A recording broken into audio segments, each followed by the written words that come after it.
Hello and welcome to ACT Prep. I'm your English teacher, Miss Abear. We have been going over the skills that the ACT English portion requires you to know and really dig into. And we've been digging into those skills, and we're going to continue digging into those skills for the rest of this unit. Today, we're going to be looking at restrictive and non-restrictive clauses, as well as avoiding unnecessary punctuation. Those are the learning targets that are associated with the skill of conventions of standard English, and that's the skill that we've been working on. Remember that the conventions of standard English is more than 50% of this test, or at least of the English portion of the ACT test. There are anywhere between 39 to 41 items. It is the one skill that if you master this particular skill, you are going to soar on the English portion of the ACT. And so we're going to dig into each of the learning targets associated with this particular skill. We have been looking at a sub-skill of punctuation, and then we've got learning targets under the punctuation section. So in punctuation, you have 5 learning targets: restrictive and non-restrictive clauses within sentence breaks, separating items into a series, avoiding unnecessary punctuation, and forming possessive nouns. And just as a reminder, highlighted are the ones that we're going to be focusing on today.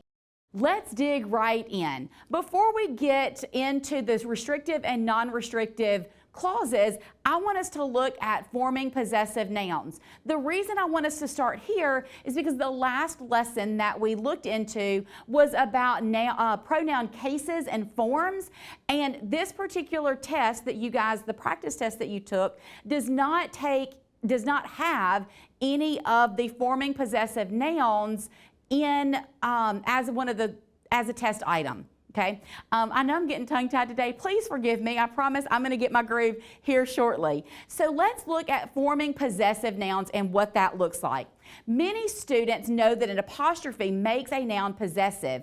However, some of you do struggle to distinguish between a possessive singular and possessive plural nouns. If you have trouble with that, you may also struggle to distinguish between the possessive noun and the noun being possessed, especially if the noun is plural. So let's look at some errors that are common with possessive nouns. Her husband felt distinctly out of place at the women's meeting. So women as a whole is already plural. So you would put an apostrophe S because you're talking about the meeting. What kind of meeting or whose meeting? It is the women's meeting. So you see women is plural, and then to add it as a possessive plural, you add an apostrophe S. The next possessive noun error says the guitar's strings were made of steel. And so you always want to put the possessive with the noun it goes with. So it's the strings don't own anything. The guitar owns the strings. So the correct possessive noun would be the guitar's strings were made of steel. And you put the possessive on the noun who has the ownership. And the last one we're going to look at is the airplane's wings were broken and it couldn't take off. Airplanes is with an apostrophe. It's only one airplane, so it'd be an apostrophe S, the airplane apostrophe S, because an airplane only has 2 wings. There aren't multiple airplanes, don't share the same wings. So I'm going to give you a couple of hard, fast rules. First, always put the possessive apostrophe in the first noun, the noun who has ownership. And lastly, always remember this, and I would advise you to write this down in your notebook. While this is listed under the punctuation skill, most of the tested items for forming possessive nouns will fall under the usage category for pronoun forms subcategory. Very rarely will you have a forming possessive nouns test item. Occasionally you will, but for the most part, this is a skill that you should have mastered, usually in the 2nd or the 3rd grade, sometimes as late as 4th or 5th, but this is a skill that you probably don't need as much practice with, and therefore ACT is not going to waste their time on a bunch of items that most people are going to get anyway. So let's dig into restrictive and non-restrictive clauses. Many punctuation items on the ACT English test assess your ability to understand restrictive and non-restrictive clauses. These items ask you to distinguish between restrictive and non-restrictive clauses and to use the correct punctuation to separate non-restrictive clauses from the main clause. So let's look at the difference between the two. On your screen you see a non-restrictive clause is a clause that adds non-essential information to a sentence. If a non-restrictive clause was to be removed from a sentence, the sentence would still make sense and retain its original meaning. A restrictive clause, however, is not like a non-restrictive clause in that it includes essential information that helps you understand the sentence. So if you take a restrictive clause out, the sentence will not make sense. It will be nonsensical. So let's look at these items separately and see how they are tested on the ACT. So a non-restrictive clause, and an example is on your board. Blueberries, an excellent source of antioxidants, are delicious in cereal and smoothies. So if you took that an excellent source of antioxidants out, your sentence would say, blueberries are delicious in cereals and smoothies. Makes complete sense, right? They're adding information that a non-restrictive clause is going to add information to that particular noun that or verb or whatever that it's adding information to. It's just giving you additional information. The next one says, Keisha wore the blue dress, her favorite, on the first day of school. Well, if we took that non-restrictive clause out, Keisha wore the blue dress on the first day of school. Makes perfect sense.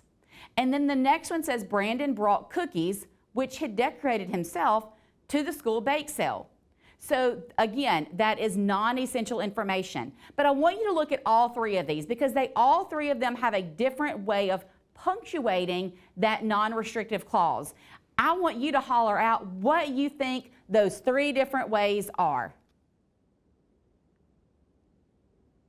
Good job. All right. So on the first one, the non-restrictive clause is restricted with the use of commas.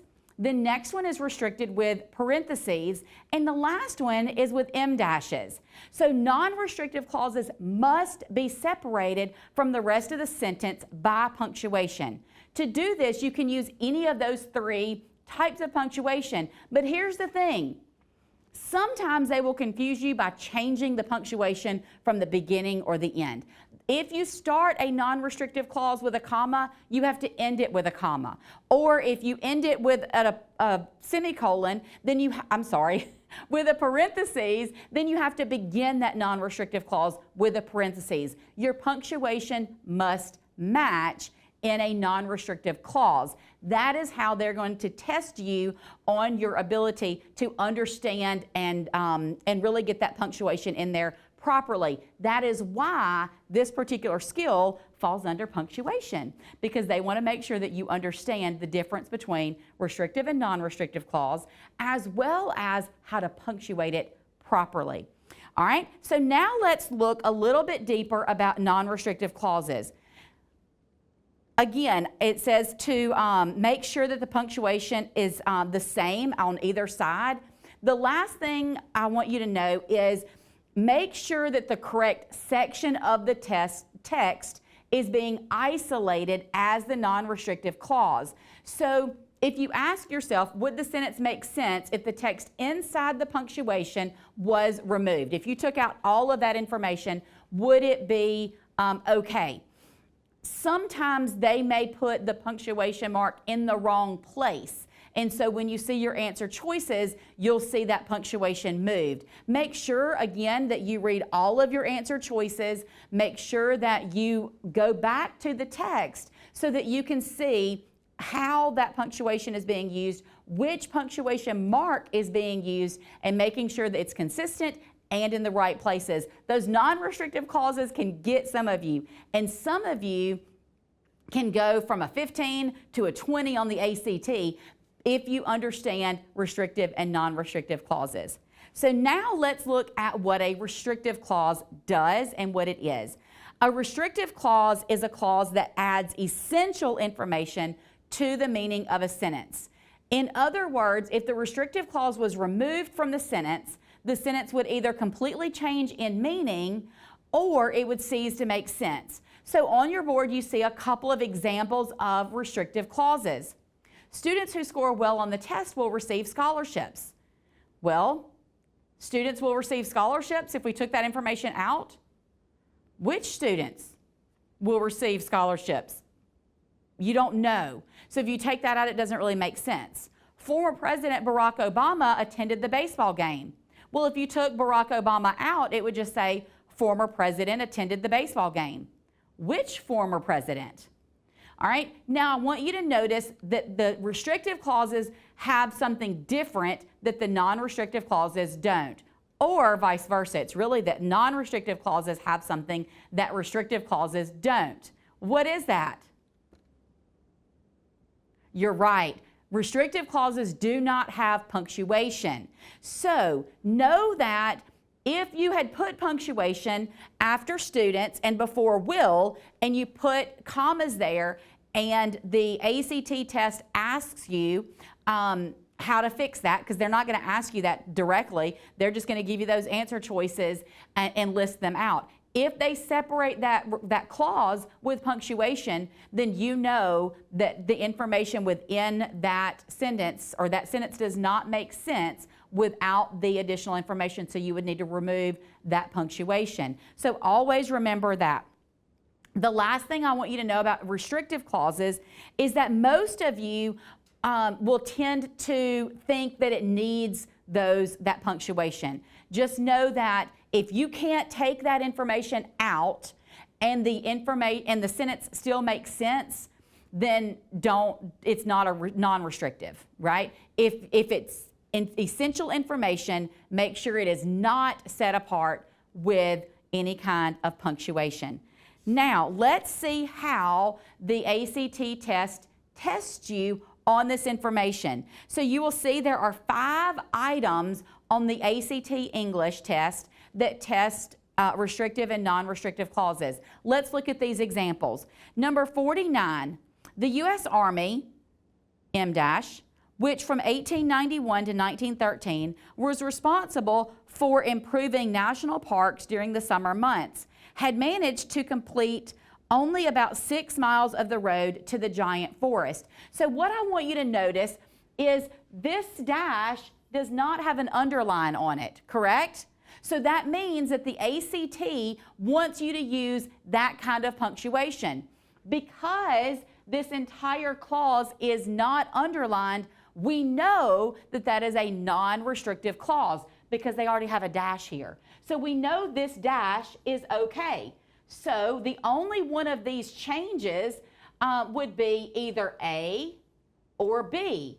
But it can't be B because the dash is in the wrong place. The only one that is acceptable is the one that they use here, which is A. Do you see that?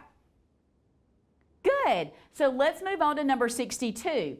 But in 1988, marine biology student Christian Summer observed, remember we're calling that TD, during something astonishing, reverting from mature jellyfish to hydroid colonies, an earlier stage of life. Okay, so I don't see any other way, because this is not, if we look at this comma and this comma, so we look at the punctuation, if we look at that, the sentence built in 1988 and earlier life stage, that is not a complete sentence. So we know we can't take that information out, so we know it's not a non-restrictive clause. So the only thing this is doing, this comma is setting off the prepositional phrase, but in 1988, or in the introductory phrase, but in 1988. So again, no change is necessary for number 62. So before I move forward with this, we're going to take a pause. I'm going to go to numbers 19 and 66. No, I'm not. I told you guys I'm going to get confused on this, and that's okay. We're going to look at item number 67 before we look at 19 and 66. So number 19, I want you to look at with a partner. So I'm going to pause, let you look at number 67 with a partner, and then you guys are going to talk about what is the best answer here, and you have all the answers, but talk about why the correct answer or the best answer is the best answer in this item.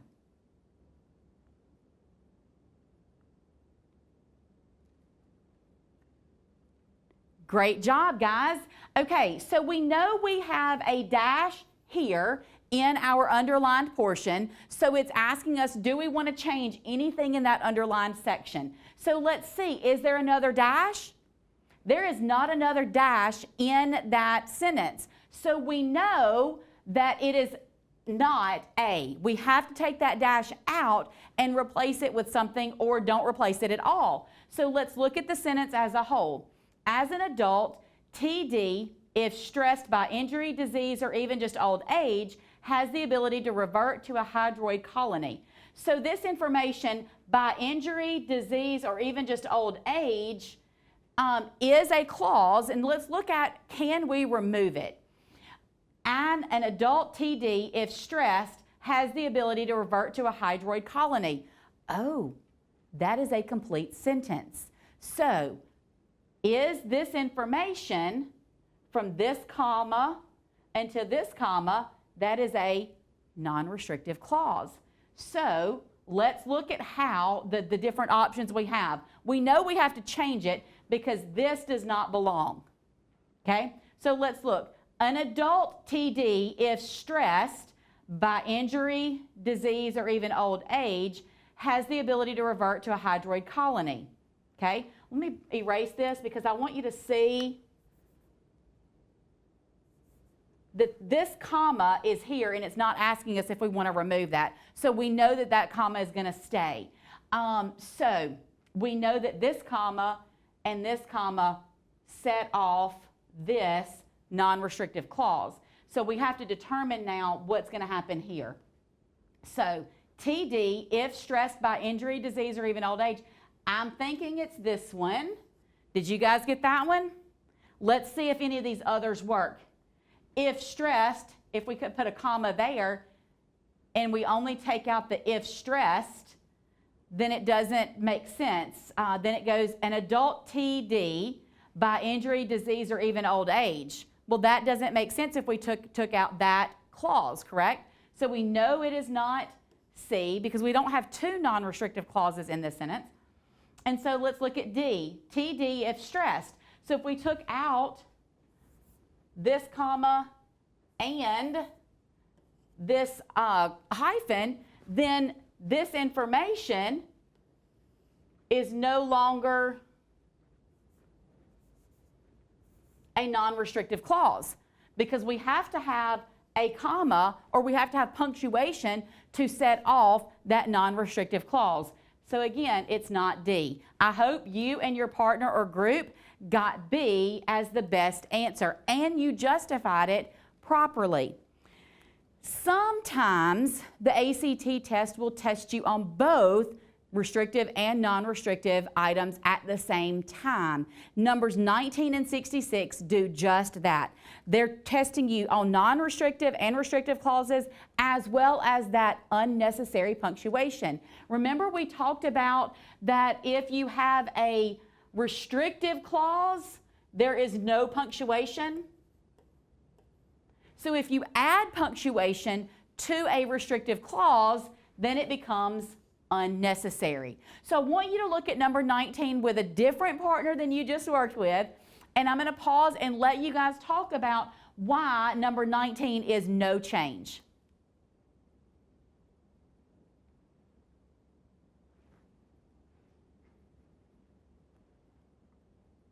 You guys noticed something that I didn't. Good job. You went back to the original test and found where that was supposed to be, or where that clause is, and what number 19 is testing. So I'm going to look at it. I don't have the old test in front of me, but let me look at it. Stripe spotter translates the pattern of stripes on zebra's side and into an identifier similar to a barcode that can be compared to other zebra stripe pattern identifiers that have been stored in a database. Whew, that is a whole mouthful in a sentence, isn't it? So we know it's side into an identifier. So this is what is being asked. So we know zebra's side has to stay together, right? Because that's the possessive. The zebra owns his own stripes, right? If they put that where are they going to translate that into an identifier? So that is in there as a restrictive clause. If they translate the patterns similar to a barcode that can be compared to other zebra patterns, then yes, they can put that in there. So the answer here is no change. All right? Y'all got all that? Because it's a lot. All right, now let's look at 66. These jellyfish then detach from the colony and drift away, reaching maturity in a few weeks. Do we need this comma? We do not, but we do need a comma here. They have put the comma in the wrong place. So that is considered unnecessary punctuation. So we look at these jellyfish then detach from the colony and drift away, reaching maturity in a few weeks. So this reaching maturity in a few weeks is a non-restrictive clause. Because it ends in a period, you don't begin it with a period. So we can actually take all of this out. These jellyfish then detach from the colony and drift away. That is a complete sentence as it is written. So that is what we have for both unnecessary punctuation as well as restrictive and non-restrictive clauses. So let's talk real quick about unnecessary punctuation. We talked about sometimes they will put the punctuation with a restrictive clause, and you need to take that away. That would be removing the unnecessary punctuation. But one of the most common errors that students make is not the lack of punctuation, but the addition of punctuation. And so you would never put a comma between a subject and a verb. You will never put a comma between adjectives and their nouns. Now, if you have a list of adjectives, then you have commas between each adjective, but your last adjective in that list before the noun will not have a comma before it. Sometimes the ACT will test you on that piece. And you will never put it before a prepositional phrase. Okay? Remember I talked about at the beginning of Conventions of Standard English, before we started digging into these skills, that website that I personally have used, No Red Ink, that is really good at helping you with the unnecessary punctuation. They have a plethora of resources and test items that help explain and give you a lot of practice with that unnecessary punctuation. So, how else can you avoid that unnecessary punctuation? You can learn the most common instances in which commas are used. Many of those have already been discussed, but there are some more. You will always use commas to connect a subordinate to a subordinate clause to a dependent clause, or a dependent clause to an independent clause. You will always put a comma there. You will always use a comma to connect two independent clauses with a coordinating conjunction. Remember, if you don't have that coordinating conjunction, the only way to join two independent clauses is with a semicolon. Okay? The next one is to set off non-restrictive or parenthetical clauses. We've already talked about how to set off those clauses, those non-restrictive clauses. To separate multiple adjectives or lists. So that's anytime you are listing things and you've got a lot of adjectives or a lot of adverbs, you want to set those off. Anytime you have those multiple things, that is considered a series. So separating items in a series. Again, this is not an exhaustive list. There are so many places to put commas. Commas is probably the #1 problem area that students have on the ACT. And it's not just on the ACT, it's in your essays, it's in your daily writing. You guys will sometimes just throw commas around. You either throw them around like confetti or you don't use them at all. And you've got to find the right places to use them. Unfortunately, when the college and career readiness standards came out, there wasn't a lot of emphasis put on how and when and why to use commas. You guys did not always get the instruction or the rules for commas. Going back to, I know I'm going to preach it until I can't preach it anymore, but No Red Ink has a plethora of resources on commas and how and when. But if you want the hard, fast rules on commas, then that Khan Academy is the best place for you to learn the rules, and then you can go back to No Red Ink and practice them. Here's the cool thing about No Red Ink. If you get something wrong, it will tell you why you got it wrong and reinforce the rule that goes along with that comma issue that you had with the practice item that it gives you. So I do really like that. I'm gonna talk about No Red Ink because that's the one I have experience with. I still haven't heard from anybody about that grammar monster. Somebody please email me and let me know your experience with Grammar Monster and whether you like it or you don't like it and why. I want to be able to use some of that information in these videos. So let's look at how the ACT is going to test you. A couple more items on unnecessary punctuation. So if you want to write these items down, it's items 1, 10, and 31. Whew, they must think it's pretty important. They put it as the first test item. Number 1, for over 40 years, Laurie Anderson has appropriated electronics, videos, and sound to create art that defies categorization. Okay? Do you need this comma is what it's asking you. Well, here is your list. She's appropriated electronics, video, and sound to do what? To create. So you do not need that comma.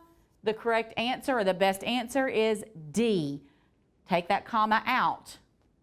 The next one, Anderson begins the show by referencing the technology to which she was privy at NASA.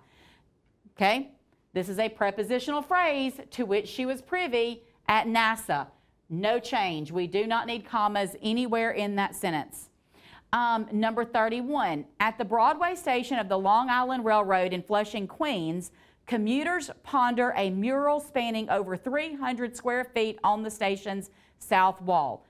That is another mouthful, but let's look at the way it's written.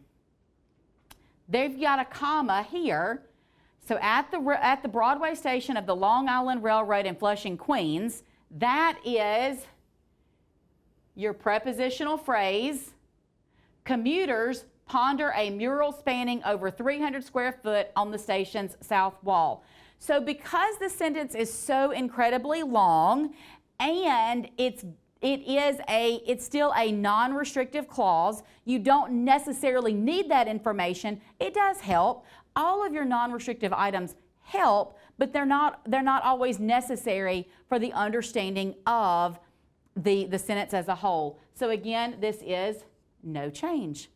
Now that you know the errors that you've made and where they fall in skills and sub-skills and learning targets, I want you to make sure that you take some time to practice these skills. The videos that I'm creating are anywhere between 20 to 30 minutes. So if you are on a period schedule, you should still have 20 to 30 minutes of class time left to practice each of these skills, and I beg you to do so. The more you practice, the better you will get in these skills.